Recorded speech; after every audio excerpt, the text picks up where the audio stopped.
Assalamu alaikum. Today we will discuss the MCQs of chapter number 2, limits and functions. First MCQ is the function of x is equals to x is called. मतलब function of x को हम y के बराबर suppose करते हैं तो y बराबर है x के।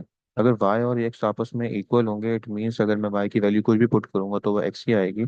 इट मीन्स इसका आंसर आइडेंटिटी हो जाएगा। आइडेंटिटी मतलब सेम आंसर आना स्टार्ट हो जाएगा। ठीक है। और सेकेंड एमसीक्यूज है जिसमें हमें बताया हुआ है कि x such that x belongs to real numbers. अगर रियल नंबर्स कहाँ से कहाँ तक स्टार्ट होते हैं जाहिर सी बात है वो बहुत ज़्यादा। अगर हम ग्राफ की बात करें तो उसमें इस तरफ भी मूव करें इस तरफ भी मूव करें तो नेगेटिव भी इन्फिनिटी हो सकता है पॉजिटिव भी। बस ये बात याद रखिएगा इन्फिनिटी कभी भी क्लोज ब्रैकेट में नहीं आएगी क्योंकि वो अप्रोच तक इन्फिनिटी तक होती है एक्चुअल वैल्यू इन्फिनिटी नहीं होती। तो दैट्स वाई इसका आंसर हमेशा स्मॉल ब्रैकेट्स में आएगा माइनस इन्फिनिटी कॉमा इन्फिनिटी। फिर माइनस के क्वेश्चंस हैं जिसमें एक क्लोज ब्रैकेट है एक ओपन ब्रैकेट है। सेम सेम वैल्यूज जब भी आपस में माइनस होंगी अगर क्लोज ब्रैकेट पहले है तो आंसर आएगा हमारे पास 3,5। बट अगर स्मॉल ब्रैकेट पहले होता तो आंसर एम्प्टी सेट हो जाता। ठीक है। Then second fourth one is हमारे पास गिवन है एक फाइव की वैल्यू 5 हमें गिवन है और हमसे कह रहे हैं कि ये इसका सिस्टम क्या हो सकता है। तो आंसर तो कुछ भी आ सकता है रियल नंबर में तो इसका आंसर होगा सेट ऑफ रियल नंबर्स। फिर है function of x is equals to x upon modulus of x. तो x upon modulus of x हमें पुट करके देखना पड़ेगा पहले। जब भी फंक्शन को टेस्ट करना हो इवन ऑड के लिए तो हम ऊपर भी माइनस पुट करेंगे और नीचे भी माइनस पुट करेंगे।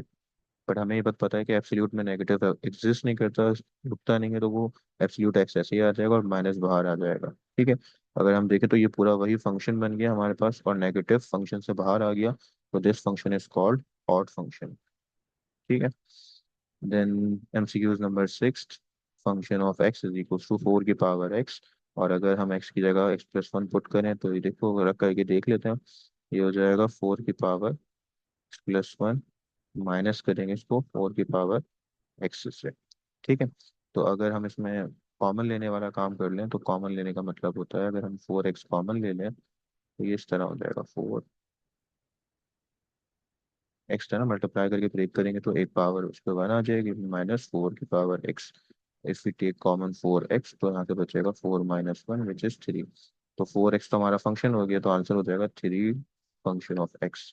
ठीक है। तो सॉल्यूशन करके ही आपको समझ में आएगा ये। फिर है seven part limit of the sequence having general term a n is equals to 1/2n। तो इसमें अगर डिनोमिनेटर में आ रहा है इन्फिनिटी पुट करना होता है 1/इन्फिनिटी जीरो हो जाता है तो इसका आंसर हमारा जीरो।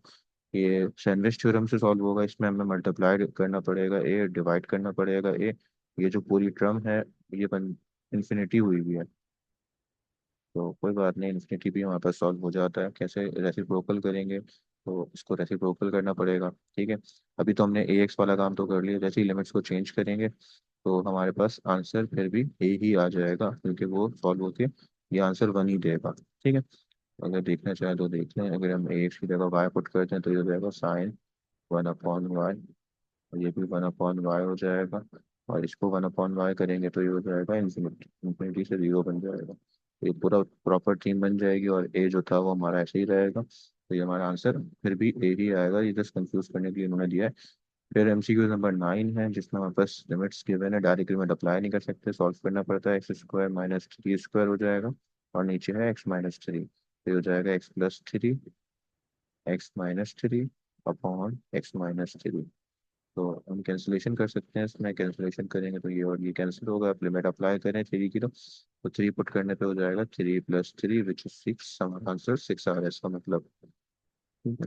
हमेशा मूव करते हैं हम सीक्वेंस नंबर 10। उसमें गिवन है क्लोज ब्रैकेट के अंदर -1, 4 तक इस फंक्शन का ताल्लुक -1 और 4 तक रहेगा। इसके आगे वाले नंबर्स इससे कम वाले नंबर्स नहीं लेंगे तो एक्स की जगह जब हम -3 पुट करेंगे इसमें तो ये हमारे पास हो जाएगा -3 का square which is equal to 9। 9 तो इसमें एग्जिस्ट नहीं करता इसलिए इसका आंसर हो जाएगा डज नॉट एग्जिस्ट। ठीक है। फिर है limit h tends to zero तो डायरेक्ट लिमिट अप्लाई कर सकते हैं और साइन एच की जगह जीरो होगा तो ये वैल्यू यहाँ पर जीरो हो जाएगी और बचेगा sin π/2। sin π/2 हमारा 1 के बराबर होता है इसलिए हमारा आंसर हो जाएगा इसमें 1।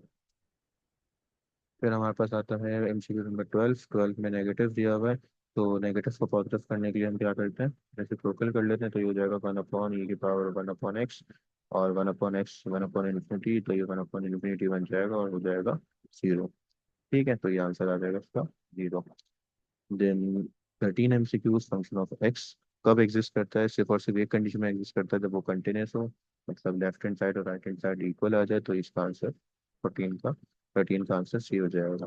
फिर MCQ नंबर 14 प्रॉपर्टी से सॉल्व होता है। ये प्रॉपर्टी के हिसाब से हमारे पास ये होता है limit n tends to infinity 1 + 1/n, और इसकी पावर रेसिप्रोकल हो तो n आनी चाहिए, -7 एक्स्ट्रा था, तो इसकी वजह से ये पूरा प्रॉपर्टी के हिसाब से बन जाएगा ई।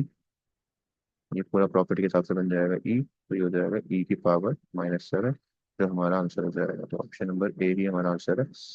सेकंड है, उसके बाद 15 है, लिमिट का सीक्वेंस गिवन है 1/1, 1/इंफिनिटी, पाई, 1/पाई का स्क्वायर, इस तरह सीक्वेंस बनता जा रहा है। तो ये ज्योमेट्रिक सीक्वेंस है। ज्योमेट्रिक सीक्वेंस के हिसाब से अगर देखा जाए तो इसका जनरल टर्म बनेगी 1/पाई की पावर n-1।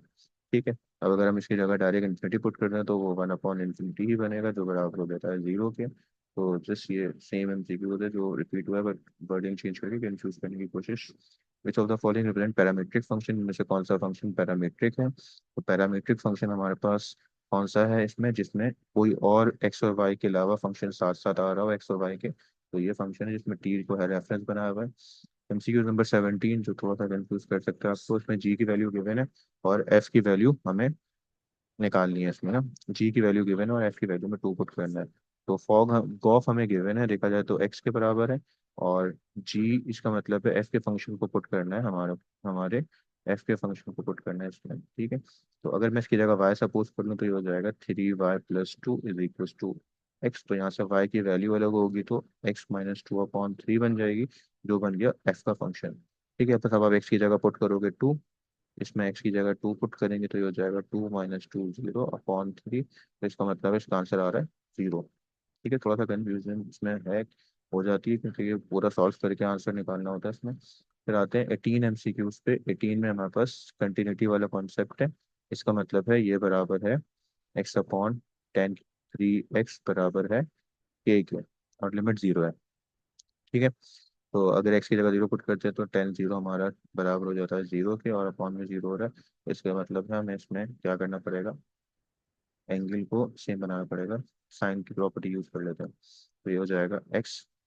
अगर हम इसको इस तरह लिखना चाहें तो इस तरह लिखा जा सकता है कि हम इसको इस तरह लिखते हैं कि ये जो है वो सबसे नीचे आ जाए, तो इसको यूँ लिखा जा सकता है sin 3x अपॉन x, और यहाँ पे 1/cos लिख दो। ठीक है। कॉस एक्स का तो मसला नहीं है क्योंकि वो 0 1 के बराबर होता है। यहाँ पे 3 कम है तो 3 मल्टीप्लाई करना पड़ेगा। ये पूरा हिस्सा जो है हमारे पास 1 के बराबर हो जाएगा, और ये भी 1 के बराबर हो जाएगा, तो बचेगा इधर 1/3, और इज इक्वल्स टू है के, तो के का आंसर आ रहा है 1/3।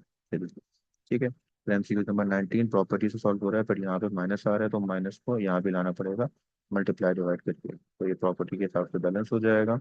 -1/x, बट एक्स्ट्रा हमने माइनस लगाया तो एक माइनस और ऊपर लगेगा पावर में, तो ये हो जाएगा -1। तो इस तरह ये बराबर हो जाएगा हमारे पास e की पावर -1 के। ठीक है।